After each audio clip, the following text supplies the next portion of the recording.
And, I think also if you sort of get up in the morning and look in the mirror and say, yeah, what I'm doing is right, and this fits with me and who I am and my beliefs and my values, then go for it. Well, it would have to be believe in yourself.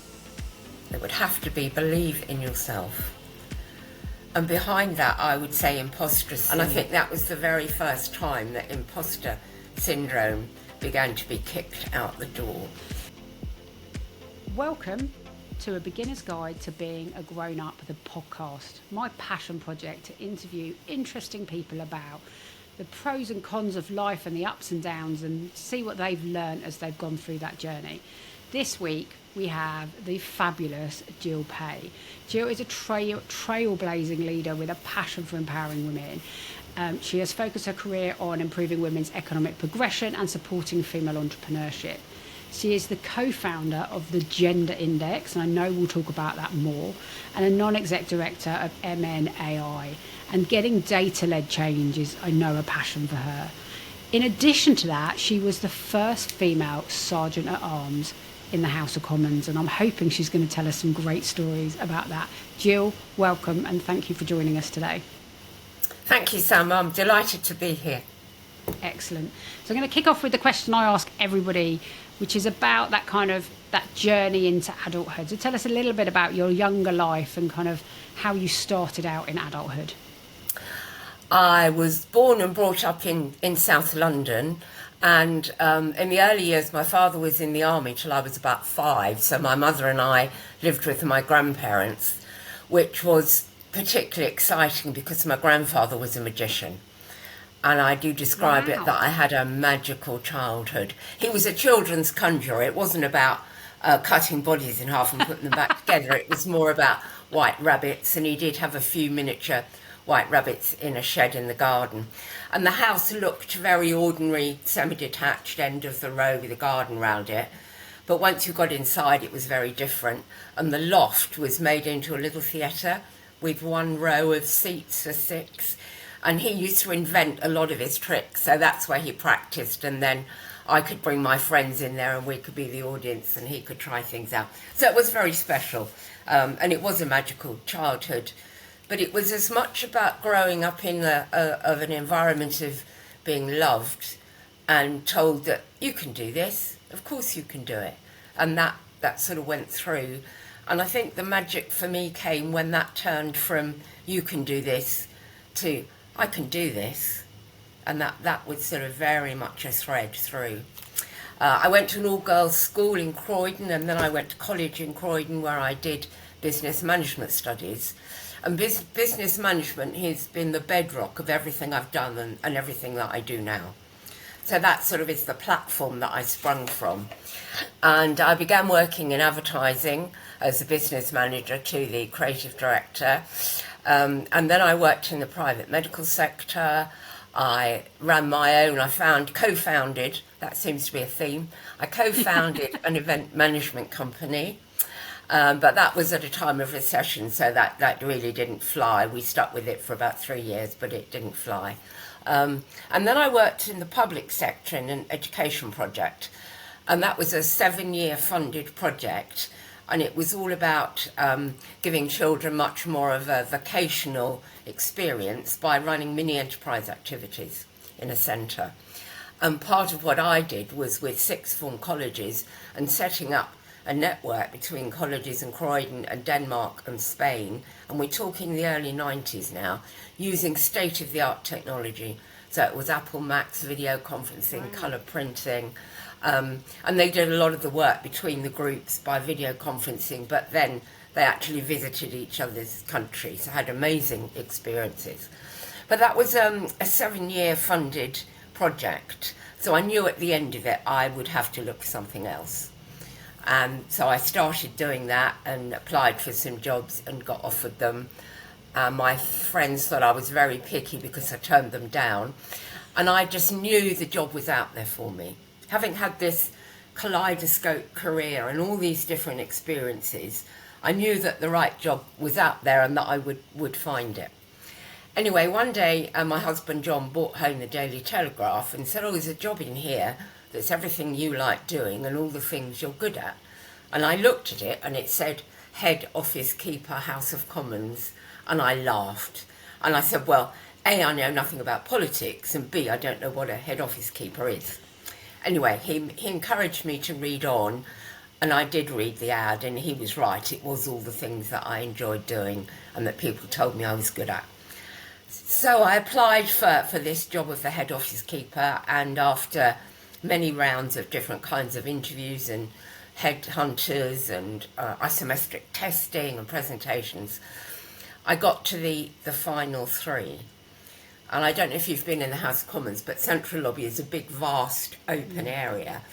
And I was in there on my own at 9 o'clock on a Friday morning, sitting on a green bench thinking, what am I doing here? Just, this is little me. What am I doing here?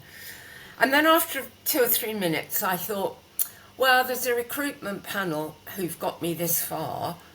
They must believe I can do this. Otherwise, I wouldn't be in the final 3. Mm-hmm. So I should believe I can do this. And I took on that mantle and went into the interview believing I could do the job. And I got the job. And I think that was the very first time that imposter syndrome began to be kicked out the door.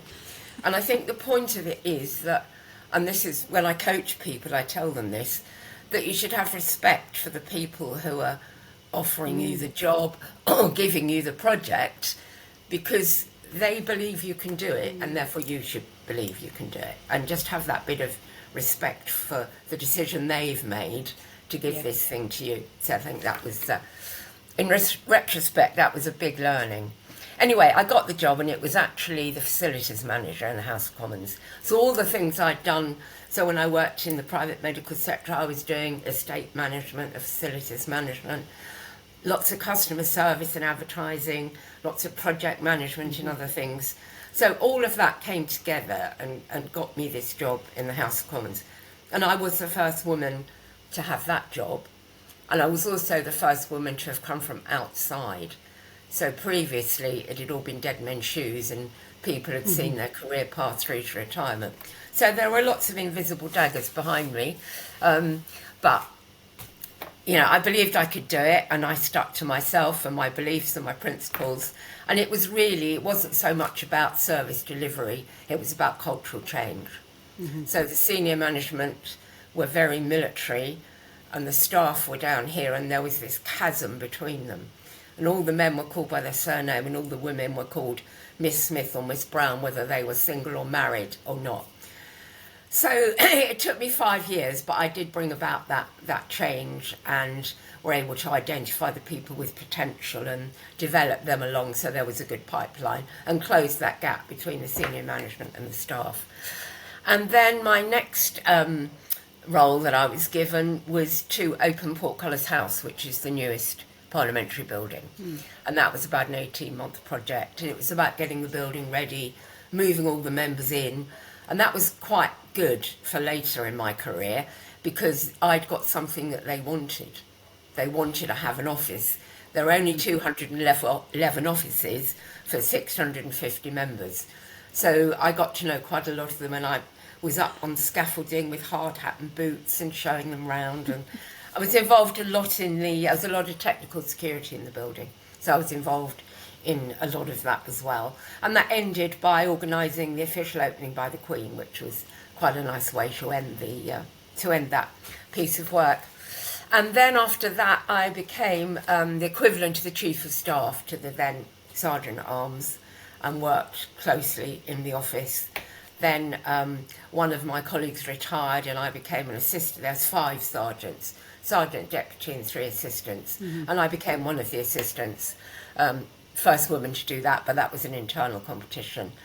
And then after about 3 years, the then sergeant announced he was going to retire. And I was encouraged to apply by a lot of the other senior female women, by members of parliament, by female members of parliament. And it really hadn't been a burning ambition, but I went for it for the other women as much as for me, because I thought, well, if they see me doing this, then they'll have the confidence to go and do what it is they want to do. But that was an enormous international competition, because all my predecessors were ex-military. So if you'd left the military or were thinking of retiring, this was quite a nice plum little number to go and be the sergeant in the House of Commons. And equally, every legislature in the Commonwealth has a sergeant at arms, whether it's Canberra, Ottawa, or a tiny island in the Caribbean, who only have 6 members and they meet 3 times a year. They all have a sergeant at arms. So with Westminster being the mother of parliaments, that's also quite a plum job to go for.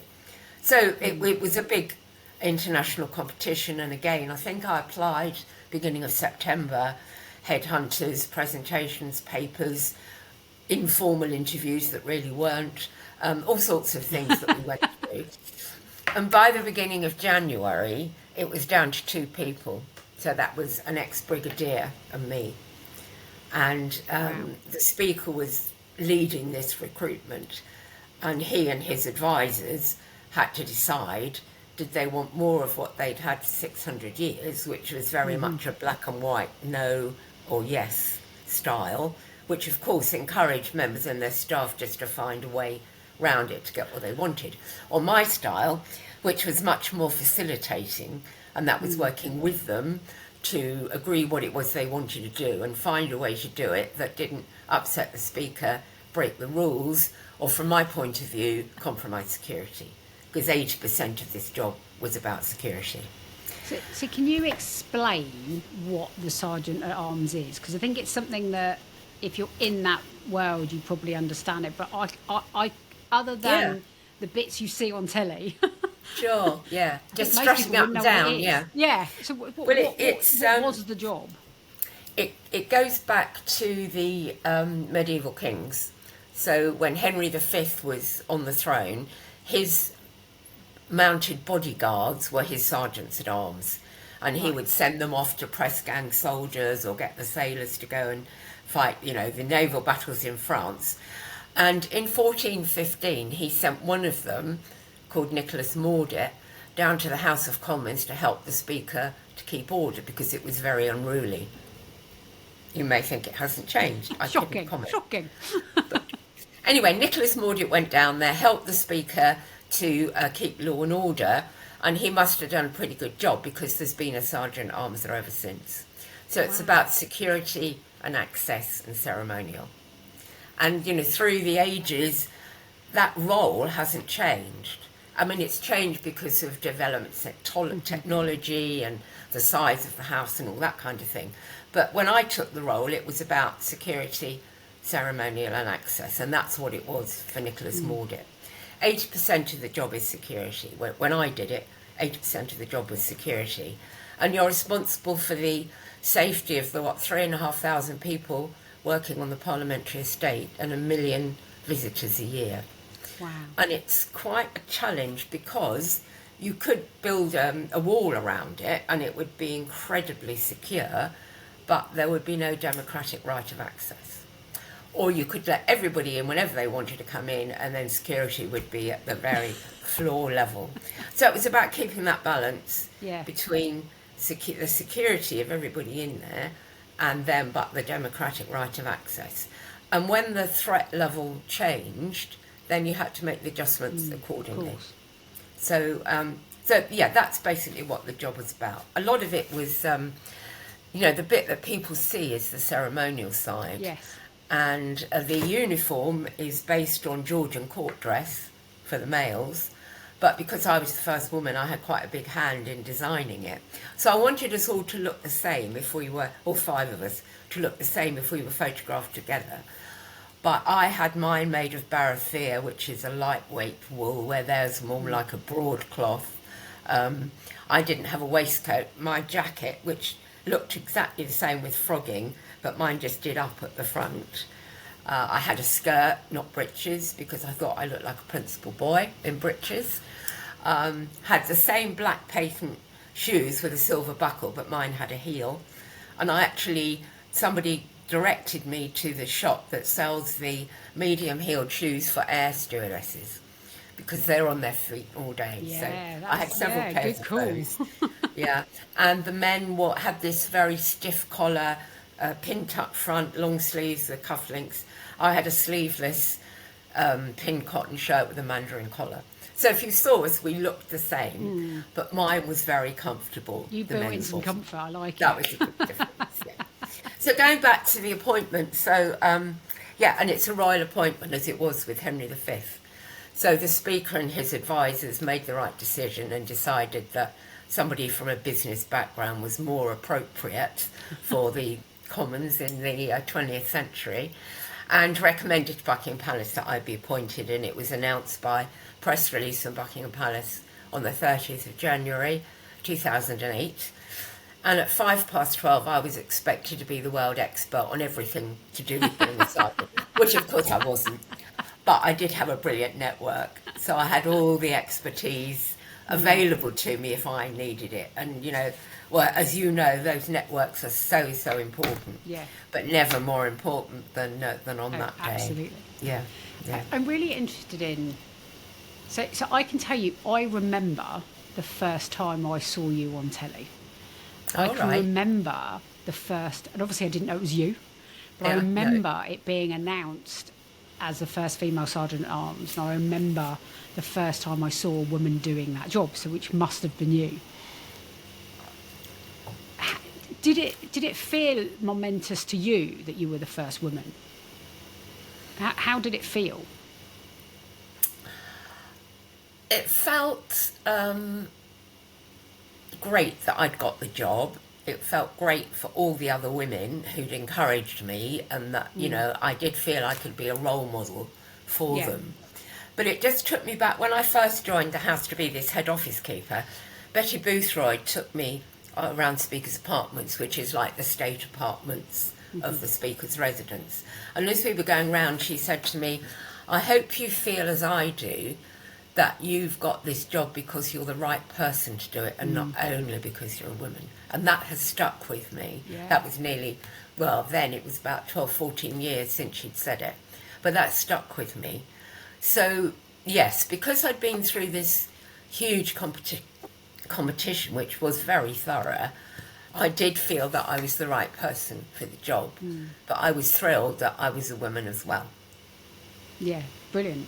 And I'm going to come back to that, I think, because you talked about going into that first job in Parliament and like just saying to yourself, it started with your granddad giving you that feeling of you could do anything. And then you having that kind of epiphany when you were sat there waiting to go in for that interview, to then know that when you got the job because you were the right person.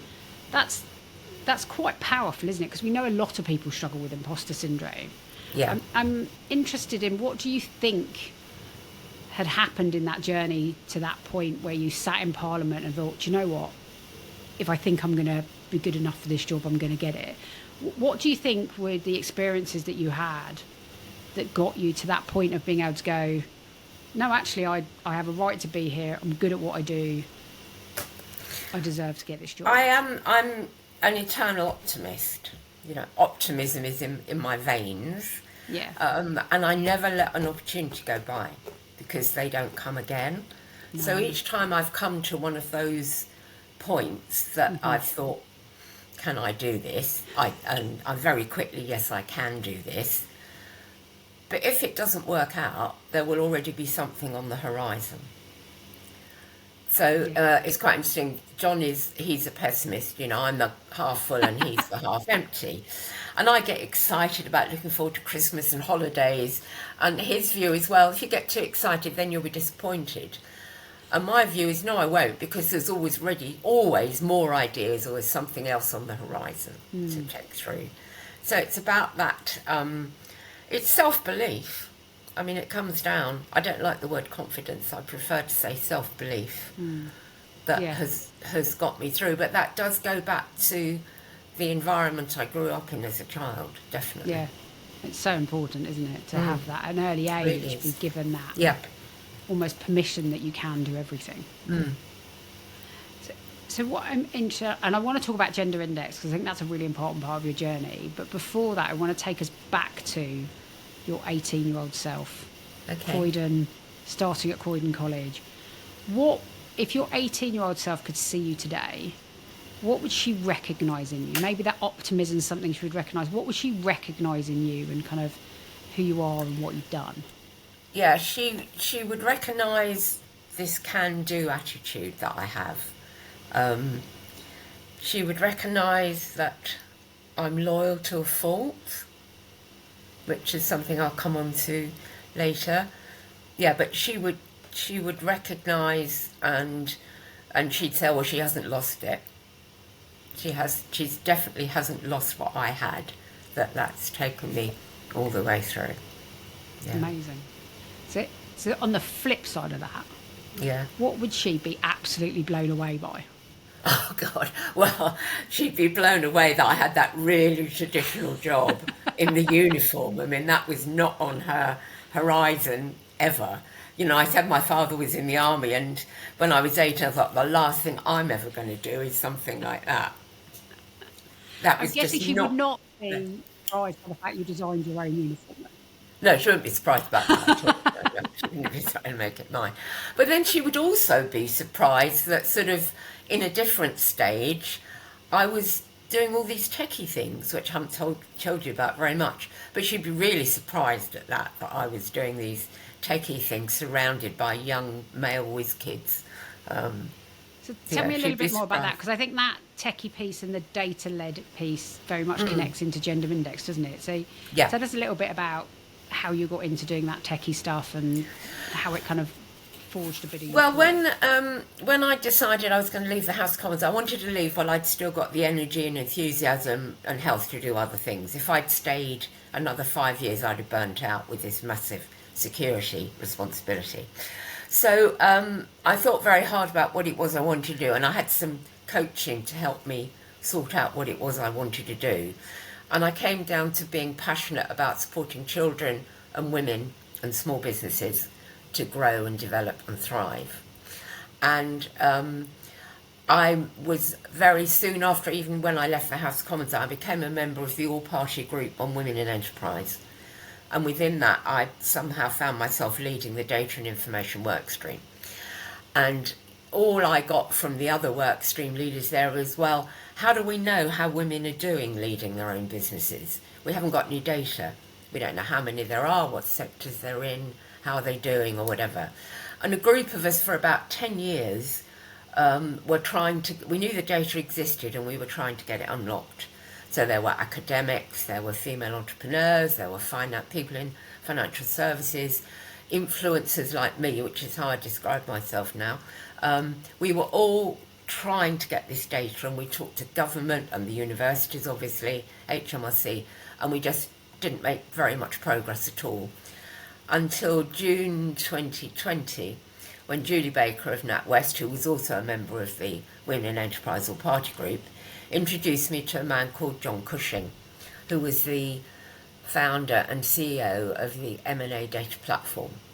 And at our very first meeting, he told me that his company could produce gender disaggregated data, which was a real eureka moment. Yeah. It really was, because, you know, we were sort of in this big fog, and then suddenly there was this beam of light that here was a company who could do it. And John is passionate about data, and I'm passionate about supporting female entrepreneurs. So I describe it that when data man met gender woman and our worlds collided, the gender index was conceived. And we worked together for about 6 months to get our vision very clear, that we wanted to create an accurate landscape of the SME sectors across the UK and set a benchmark for the level of activity by female entrepreneurs.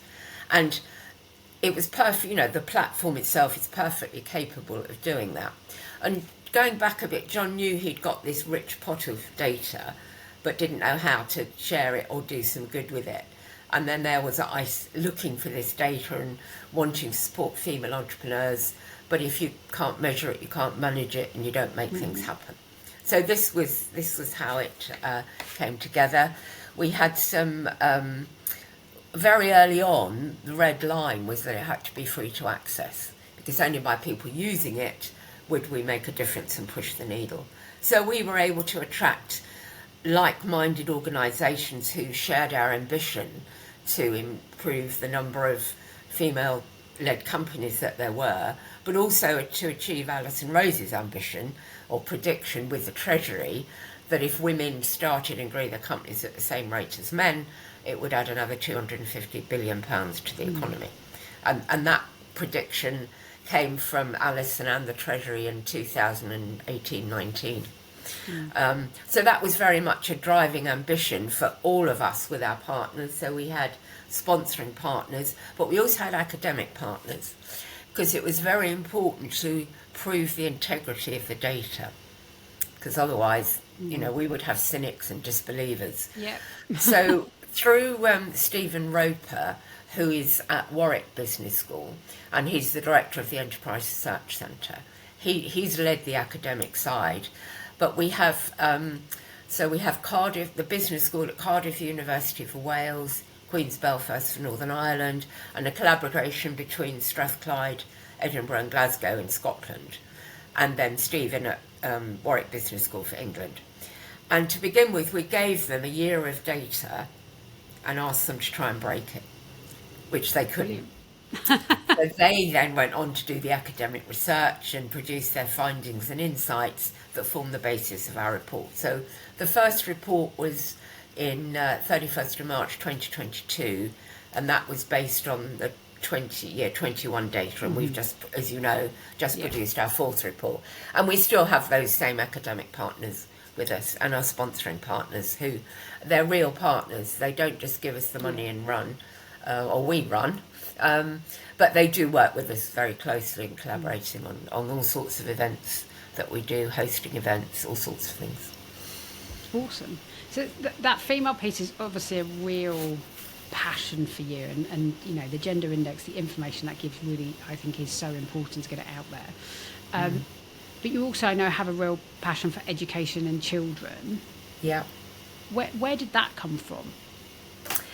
Well, that came a lot from the work I did in the education project I talked about, because we worked with children from special schools right through primary, secondary and sixth form colleges for 7 years. And I saw what a difference some particular attention could make. So they had this wonderful experience of coming into this mini enterprise centre for 2 or 3 days, working with Apple Macs, and then for the sixth form students, this experience of working with other colleges. And the project they did was Lego, playground Lego. So it was the concept, I think, was created in England, the design was done in Spain, and the realisation was done in Denmark at the Lego factory. And they all went to the launch of playground Lego. So that kind of experience stuck with me. And I thought, I love reading, my kids have loved reading, my grandchildren love books and stories.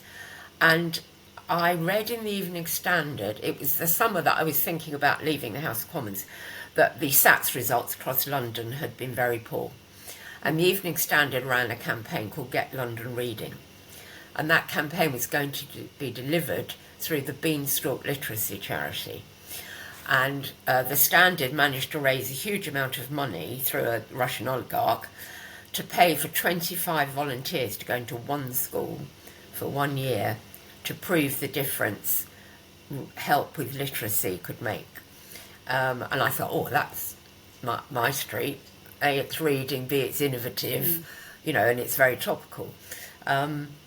So I do like being at the forefront of things, as you may have picked up. So anyway, I applied, got trained, and went and started working in this school in Battersea, near where I live. And we did that for a year with 25 of us each, working with 3 children. So really a whole cohort of children had this one-to-one attention twice a week. Yeah, half an hour twice a week with each child. And at the end of that year, not only were their English SATs results much better, but maths as well, because it's about having this self-belief that they can do things. So when the light goes on that the children realise they're readers, they volunteer to be in plays, they do better at maths, they are much more active in class. So it's the whole holistic experience. It's not just only about reading and a love of reading. Anyway, about 4 months after I'd been doing this, they cottoned on to what I'd been doing in the previous chapter, so invited me to become a trustee of the charity, which I did. And I really liked that very much because amazing trustees of the charity, but I felt I brought the reality. So I brought the reality to the charity. And interestingly, Camilla Parker Bowles was the patron, and she came to the school when I was reading. Well, I still am reading there, but she came before she was even...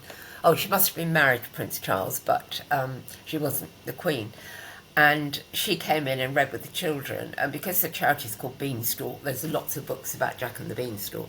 So she went and met the children, she read to them in the library, and then came and had coffee with us in the staff room. And she was lovely, really down to earth, really what you see is what you get. And she said, they gave me this book to read, and she said it was fine, but it didn't have fee, fi, fo, fum in it. So I ignored what was written in the book, and I got all the children doing the giant's voice of fee, fi, fo, fum, which I thought was a nice little story. Anyway, after the charity got into a bit of financial difficulty pre-COVID.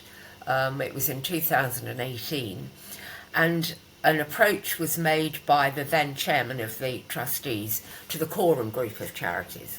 And Quorum is a group of charities all with the well-being of the child at the centre. So there's adoption, care, fostering, children's rights, the voice of the child.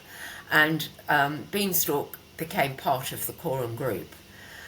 And because the chairman and the treasurer of Beanstalk had made some personal loans to keep the charity going, they could not become part on the board of the Quorum group. So I then became chairman of the Beanstalk charity the day we joined Quorum, which was February 2019. And then I also became a director of the group, so that there's a group board and then each entity has its own board. And I love it because we're doing good with children and you can see the results. You really, really can see the results. And it very much connects back to what we were saying in your story around that self-belief and believing you can do it. That actually, not only was that true for you, you can see that becoming true for children as they become readers, to your point, having maybe been told that they're not readers before. So I wanted to ask you about kind of decision making. We make lots of decisions in our lives, don't we, good and bad. What's the best decision you've ever made? Well, there's two. One was when my husband proposed to me about 60 years ago, and I said yes. And that's quite interesting because I was quite young. And I went into marriage knowing that I would change and that he would change. But I didn't want to let that opportunity go by. So I thought, well, if we're good for 10 years, that's probably as far as I can see now. That will be great. So I said yes. That's a real presence of mind, considering you were quite young. Yeah. I think it was probably that 18-year-old me. It was probably that 18-year-old me. Yeah. So that's one good decision. And the other one was to read that ad in the Daily Telegraph. Which again is down to John. Set me up. Well, there you are. He's my rock. Yeah, absolutely. Yeah. I think if I hadn't, my life would have been very different have I not taken that, looked at that ad. I think those pivotal moments are interesting because in the moment, you've no idea it's a pivotal moment. Oh, absolutely right. And you look back and go, wow, like if it's their very sliding doors moments, aren't they? Yeah, they are. Yeah. Yeah. So another question I ask everyone, and I think it's a really great question, is around advice. So we get given lots of advice, we give lots of advice. What's the best piece of advice you've been given, but that you chose to ignore? Yeah, this is a big one. It was in the House of Commons, and somebody advised me, trust nobody. But I did. Okay. And that gave me a very tough time. And I learned then people have to earn my trust. That's blanket now.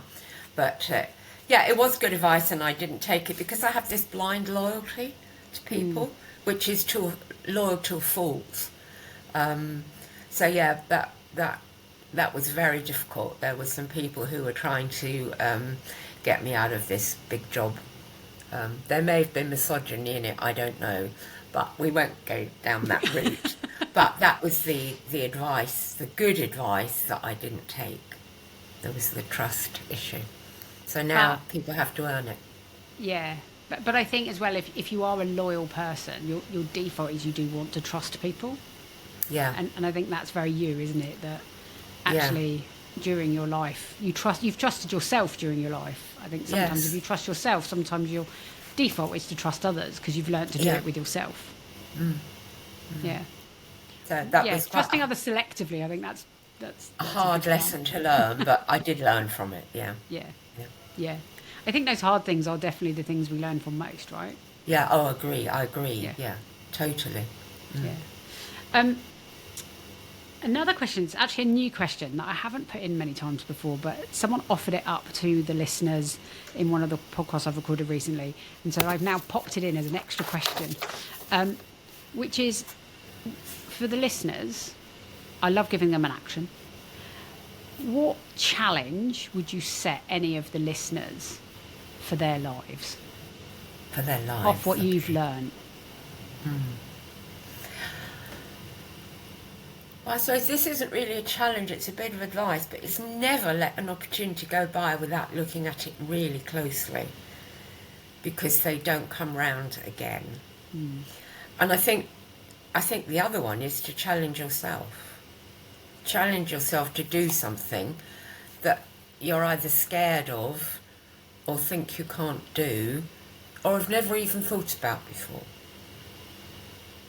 I had a tiny challenge. I wanted to learn to play backgammon.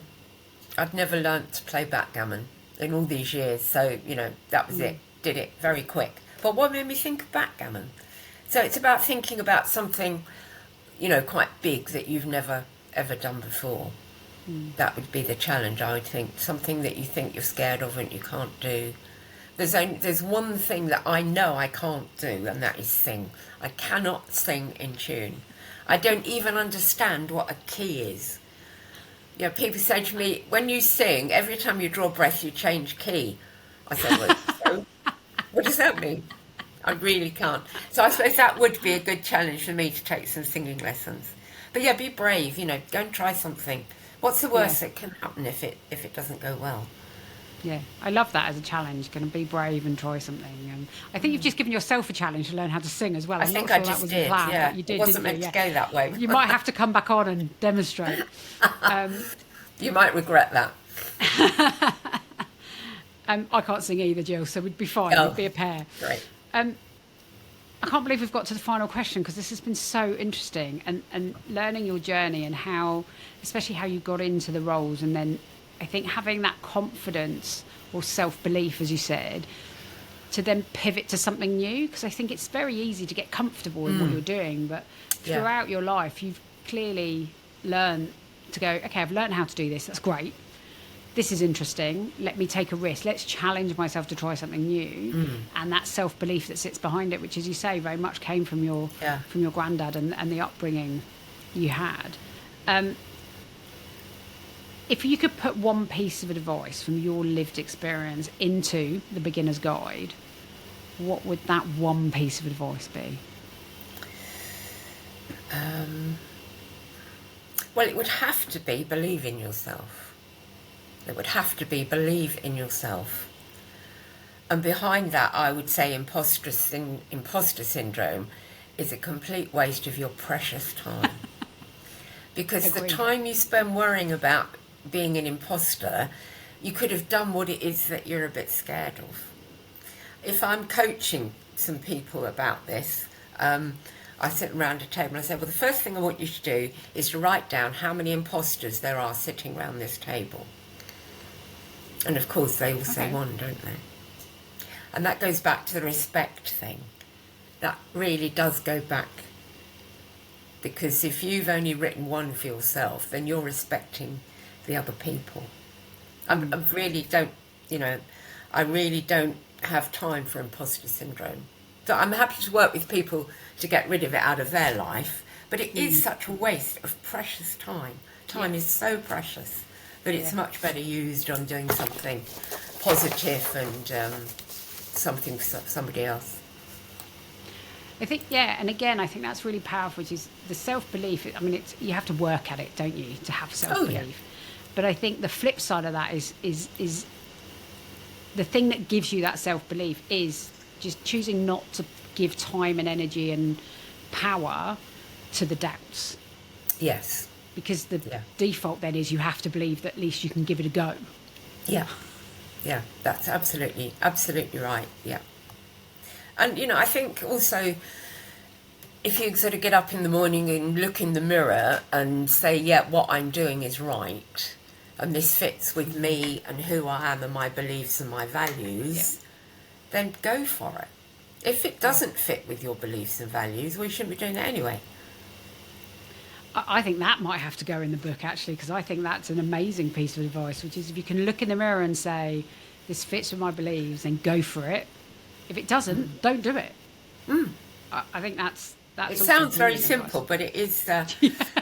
It's actually quite a brave thing to do. Yeah, absolutely. Jill, thank you so much. You've shared your incredible journey, and it's been so interesting. I love the advice. I love the kind of stories of your experience, and I can visualise you sat waiting on the green benches, waiting to go in for your interview in the House of Commons. And I think that lots of people will really resonate with the things you've talked about in terms of, having self-belief, kind of kicking imposter syndrome to the curb, and living and focusing on action that aligns with your beliefs. I think that will resonate with a lot of our listeners. And hopefully they'll take you up on your challenge. Maybe they'll take up the challenge of singing as well. Who knows? Who knows? Maybe I will. Add that to the list. Thanks, Sam. Yeah, I've really enjoyed it. Thank you. Thank you. Thank you for listening to this episode of A Beginner's Guide to Being a Grown-Up. If you enjoyed it, please like, follow and subscribe wherever you get your podcasts. If there's someone who inspires you that you'd like me to interview, you can find me on LinkedIn, Instagram and TikTok. In the meantime, enjoy being a grown-up.